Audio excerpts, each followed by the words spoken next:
You need to fix your hair? No, I had a good hair day today. Good for you. Yeah. I haven't had one of those in a while. Just woke up and I was like, you know what? Today's going to be a good hair day.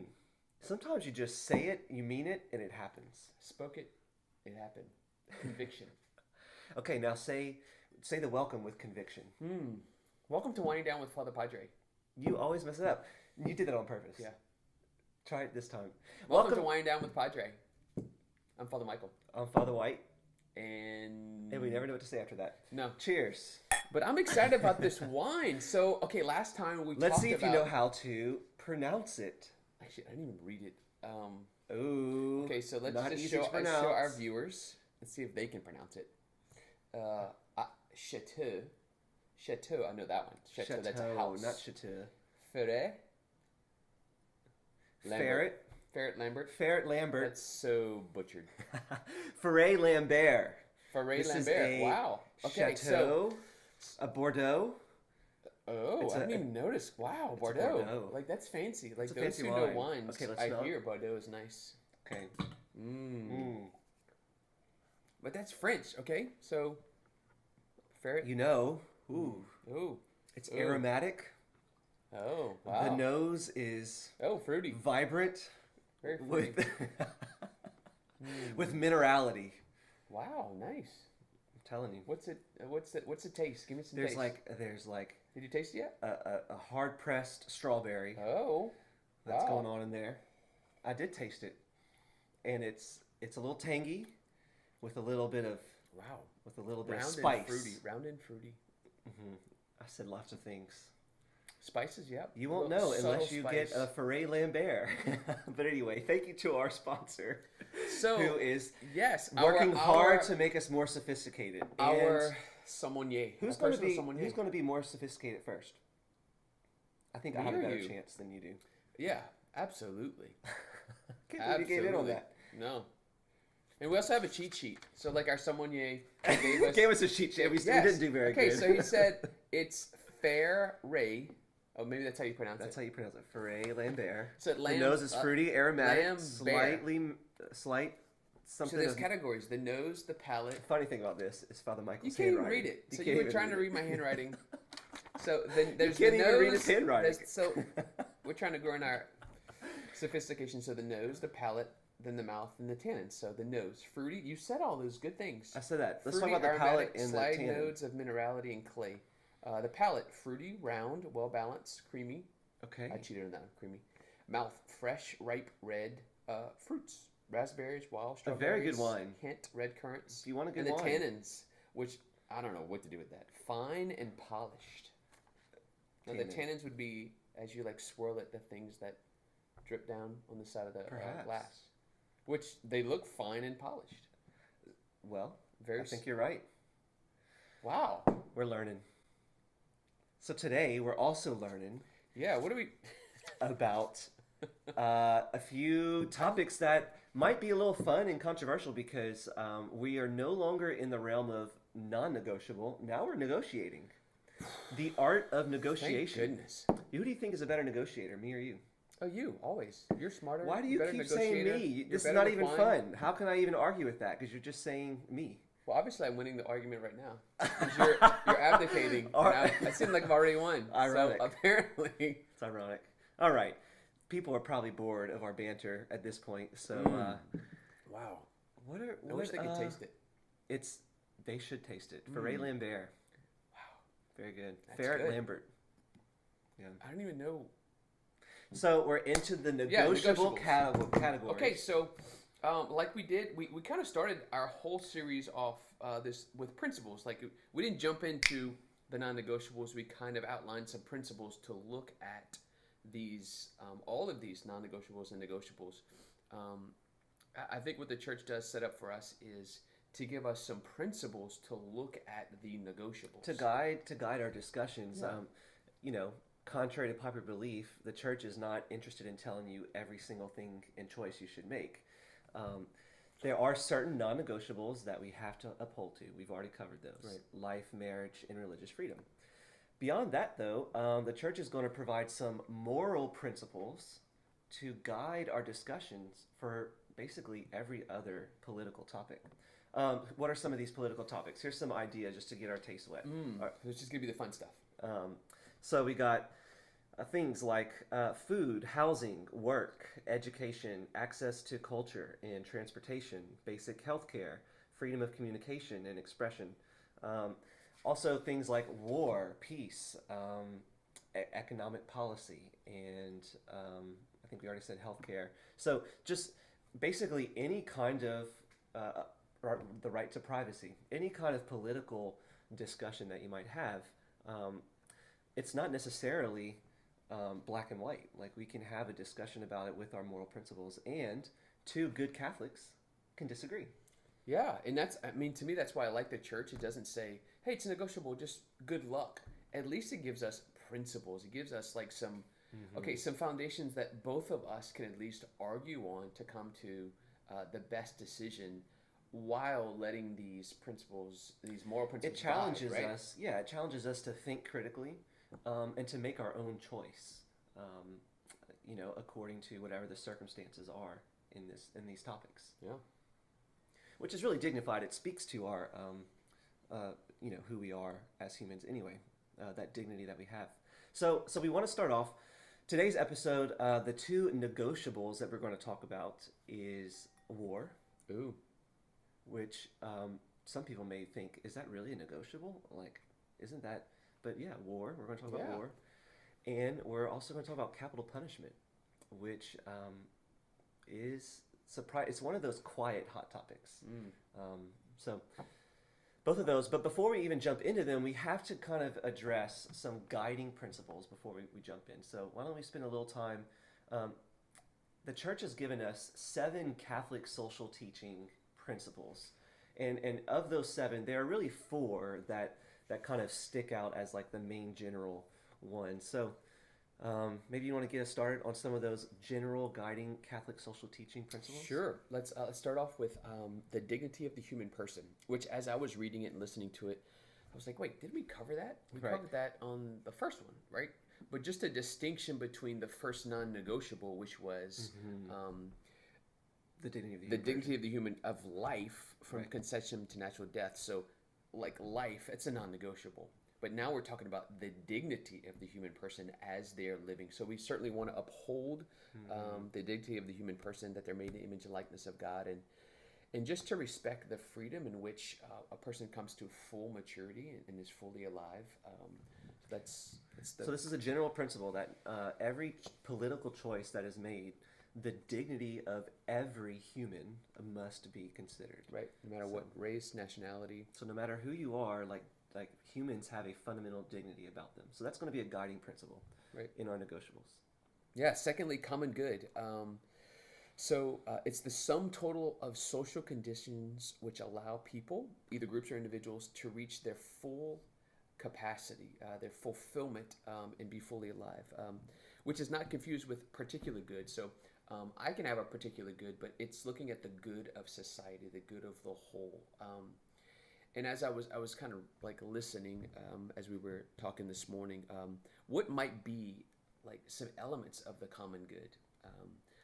And these are all things that we would all argue that we want, right? Life, food, water, clothes, knowledge, justice, love, and liberty or freedom. Like, we all want those things. So as we look at the common good, what seeks to uphold those and respect those and allow those things to flourish and not control and manipulate or just give a few favored those things.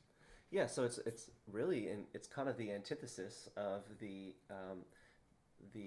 human dignity. Not antithesis maybe, but it's the other end of it. The fact that the human dignity, what we're talking about, is the individual human person. Every individual human person must be respected. The common good is the society of all human persons together need to be promoted, so that as a whole, we as a society can flourish. So there is a little tension there, because a lot of times you feel like you have to choose one over the other, the individual or society. And really what we're saying is, well, they're both kind of these principles that we have to push forward. And I can just hear as we just begin to talk about these principles, when we talk about like our nervousness or anxiety around political corruption, it's often when maybe a majority or a certain few begin to translate the common good to only favor a certain few, and then there's a Yes. body or a group of people That are left out. Right. and so it doesn't uphold the common good, and so that's why people get furious and they get frustrated with Exactly. with politics. We have to bring back, we have to remind ourselves that the common good is for all peoples, not just Americans, not just a certain race, like all people in the entire world. That's the common good. Sure. So, So there's good principles, So yeah. those are two. There's two more. Yep. What would be a good third one? Okay, so subsidiarity is a big fancy word. And subsidiarity, what that means is that in the organization of society, that we know that society, no matter what society you have, always has levels of hierarchy. The lowest level that is able to make decisions for a group of people should be able to. So in other words, if just to make it clear, one level of society is a family. The next is the county or the parish. The next is the state. Then the nation. Then the United Nations. Okay, so the family, if they're able to make decisions about their life, they should be able to. The nation should not infringe upon that. But there are certain things and responsibilities the nation does have. So again, the state should be allowed to make certain decisions without the nation infringing upon that. So I guess just to put it succinctly, that the lowest level that's capable of making certain decisions should be able to. That right should not be taken away from them. So subsidiarity, it's really just respecting your freedom. Again, it's kind of back to that dignity of let's allow every element of society to fulfill the role for which they're qualified, as opposed to one ultimate authority micromanaging everybody's life. Yeah, that makes total sense. I was listening to like an example of this, like water quality.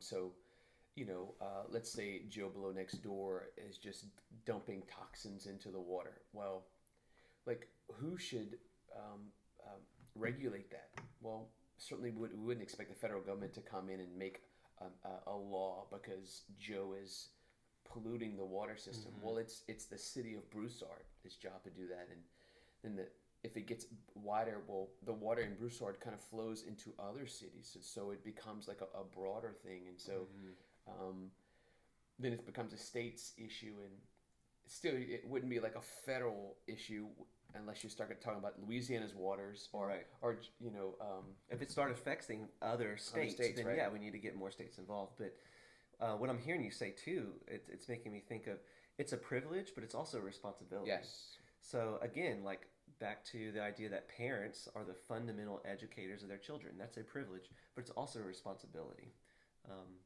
So subsidiarity is one of those principles. We want to always promote the dignity of all the lower level organizations to avoid a one-size-fits-all approach for the entire world, because that robs us of our freedom and decision-making capacity and responsibility in the long run. So the fourth one. Yeah, solidarity. Just technically the concern of the proper development of all. This idea that we are all interconnected. So like what I do actually affects other people regardless of whether I like it or not, or whether so my actions are connected to other people. So in solidarity, we always want to consider, it's kind of similar to some of the things we said before, solidarity and common good, considering just the whole rather than just the parts. Yeah, I mean, another word for add to that? solidarity is charity. And so this is really the principle against selfishness. So it's so easy for us to kind of slip into selfishness. We don't even realize it. It's just like part of our fallen nature. But solidarity challenges us to recognize, although I am important because I have human dignity, I'm not the only important person in this world. Everybody that's a human is important. And so it challenges us to get out of ourselves and to recognize that that we are to love our neighbor in every circumstance. So that's solidarity.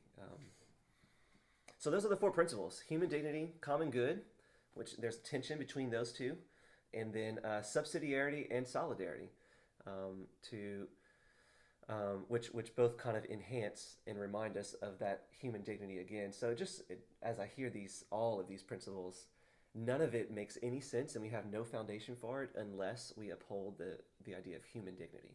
That's always our fundamental driving force. So those are going to be our guiding principles. Yeah. So with that in mind, we have to talk about something a little bit more negotiable, something that is not, it's unfortunately not black and white as it seems. And that's the idea of war. What's your favorite war movie? Oh, Saving Private Ryan. Oh, you Hands said it down. so quick. It's incredible. It's a great movie. Incredible. It's a great movie. Yeah. I don't know what mine is. Oh, it's not a movie, but Band of Brothers. Really good. That is good. Quality. Similar, like very, they have a lot of same actors. Similar themes, yeah. Yeah. I think the director's the same, Steven Spielberg. Is it? Yeah. Yeah. Oh, wow. Quality. Tom Hanks is in there. So war, I mean, in one sense, so how is this a negotiable? Okay, so in one sense, it's very clear that that war is not a good thing. That's clear. I mean, war is hell. Who said that? That was somebody really famous. Somebody smart. I'm embarrassed that I'm sure everyone watching knows. War is hell. That's one of our presidents or somebody in history said it. I'm just having a brain miss. I mean, I would think like war. I mean, is it so you have you have disagreements between two countries. You just go to war, right? Yeah, and the thing about war is that it's just been a part of human history in every single age. I was joking, by the way. Oh, I didn't even. Oh, I kind of tuned you out. Okay. War's the last resort, right? I mean, it's you try to yes. You try to negotiate. You try to follow all of these principles, like seek the common good. Yeah, but how is it justifiable whenever we just talked about the dignity of human people, and you can never, fifth commandment, thou shalt not kill, and the idea that if our non-negotiable is to respect human life from conception to natural death, what does that mean for war? So in one sense, whenever we kill somebody in war, are you committing a grave sin? Or in the other sense, is there something to say about self-defense and the and serving your country? I mean, we have to pause right here. We have to pause right here and thank all of our servicemen and women for your service. I mean, it's amazing the sacrifice that they make for us, and we're very grateful. But then again, the fact that we're even saying that in this conversation, well, sure. How does that fit with all these principles? Well, listen, a lot of our military personnel live with the guilt of like killing another individual or taking the life of another individual as they read some of our teachings, just the commandment, thou shalt not kill. How does that work? Gosh, God says, thou shalt not kill. I'm sin off. Thing with military obedience. Following authority, they come back and just have tension, kind of bringing these two things together. So I think this is where the just war or war come into play. Yeah. So just to give a little bit of context, and then we can kind of see how it's negotiable. So the idea of, is war a good thing? In itself, no. Peace is always better.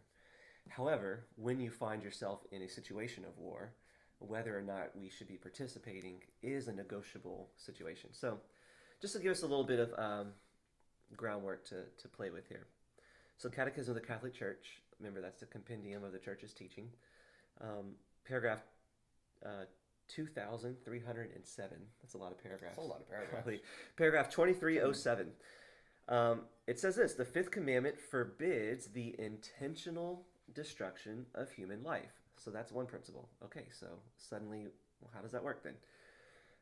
But then in the very next paragraph, 2308, it says, however, all citizens and all governments are obliged to work for the avoidance of war. So that's another situation. Like, we want to work for the avoidance of war. We don't search for war. Sure. Okay.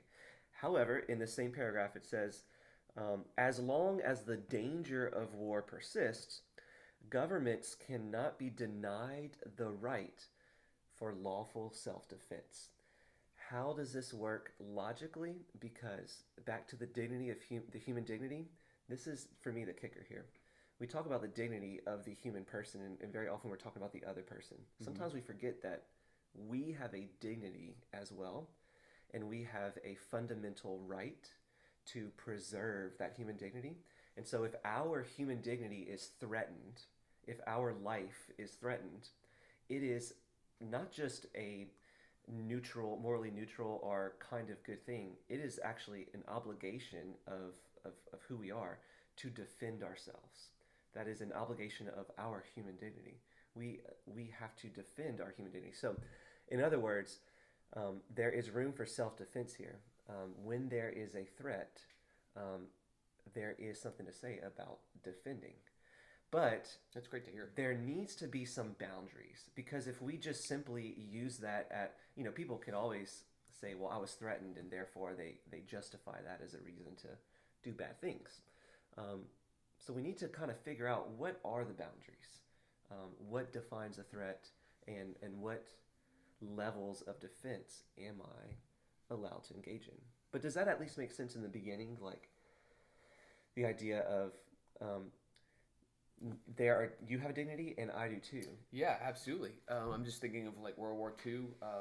I guess the caveat, not to get into it, but the Allies. So like we were just kind of standing alongside, watching things happen.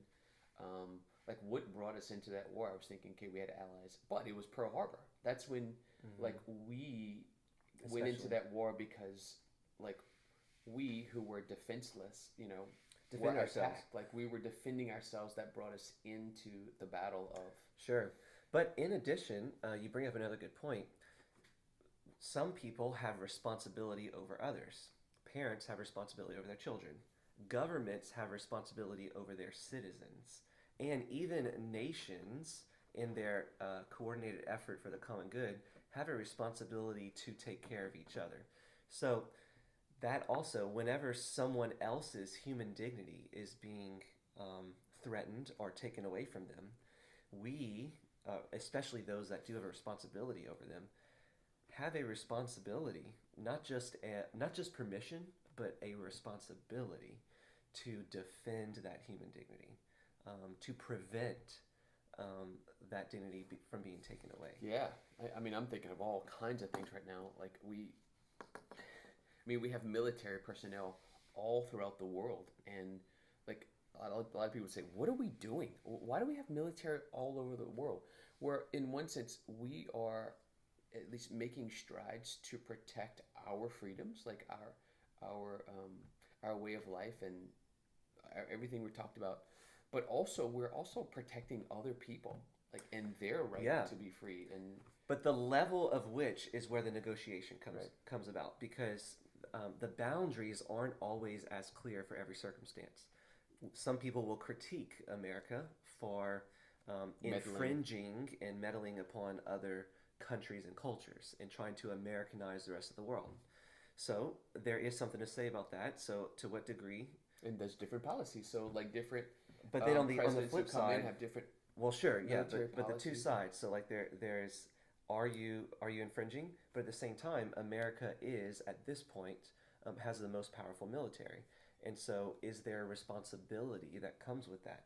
So the level of responsibility for protection versus respecting the cultures and the freedoms, subsidiarity. Mm-hmm. You see how once you start putting all these principles together, you're saying policy. That's the point of having governments and political leaders. But that's where we're going to disagree. What are the boundaries here? Right. Very, very tough. Yeah. But maybe it's just good to hear that like our Catholic Church actually gives us some foundations to at least have to think and to work these things out rather than just kind of leaving us. So maybe for those that are really interested in the theory of just war, it kind of gets complicated in the moral distinctions, but the distinctions are important. So we don't have to go too deep in that here, but definitely a Google search, just war, theory, type in Catholic so that you get a good resource. But you can kind of learn more about it. But in general, this comes from St. Thomas Aquinas, who was a very intelligent and important figure in our church history that basically analyzed all of church teaching and scripture and has kind of applied it to certain moral questions, one of them being war. And so he's kind of given us a foundation to work with here, that there is such thing as just war. There are boundaries. It's not just permission to enter into war no matter what. But there are certain wars that are morally permissible and sometimes morally encouraged in the effort to promote peace.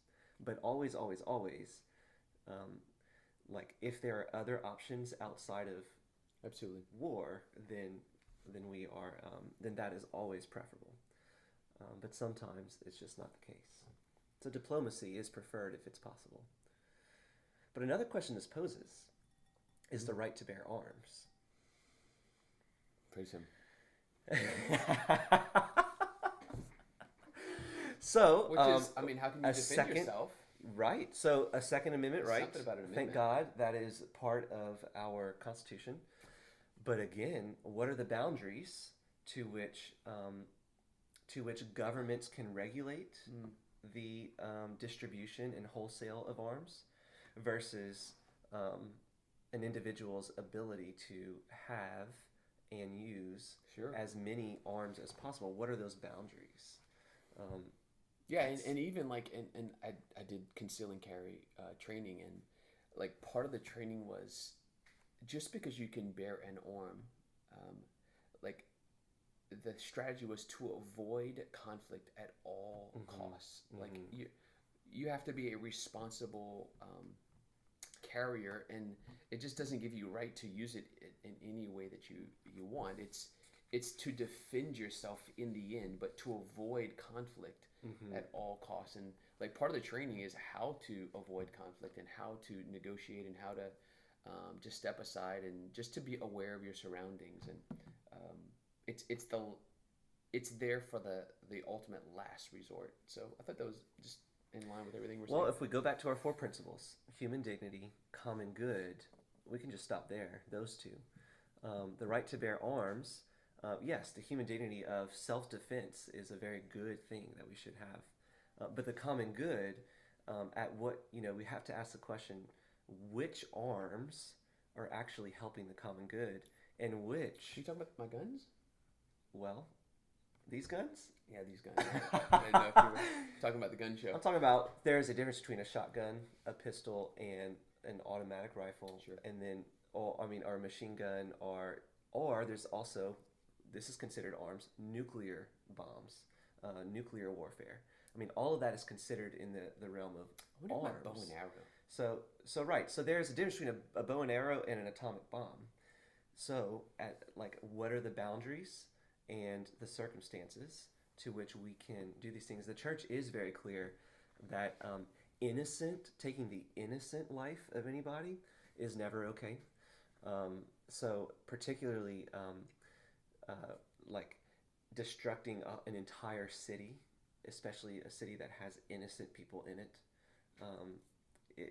we just cannot justify that. That does not serve human dignity or the common good.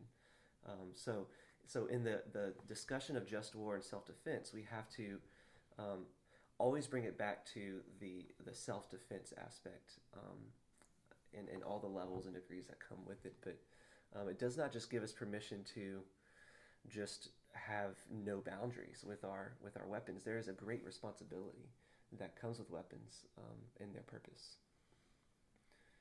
But that's a controversial thing to say around here. Absolutely. Yeah, you just got some people fired up. Well, of course. And we just talked about it. Like, we didn't even... Yeah, look, we have a right to own weapons. Yeah, absolutely. And the church is okay with that because that is, again, part of this negotiation thing. The negotiating question is, what are the boundaries? Right. How many and which types? Right. It's the common good. It's the responsible using of what we have for the dignity of the person, the whole And society. are there certain people that are considered irresponsible in that using of exactly. the weapon? So, for example, a young child at the age of 5 perhaps is not responsible enough. Or maybe someone who is in prison who is proven to be irresponsible. Maybe they should not have a weapon. So there are certain people. Sure. And that then shouldn't. when an infringement on our rights happen, the argument is, well, we should be able to defend our right.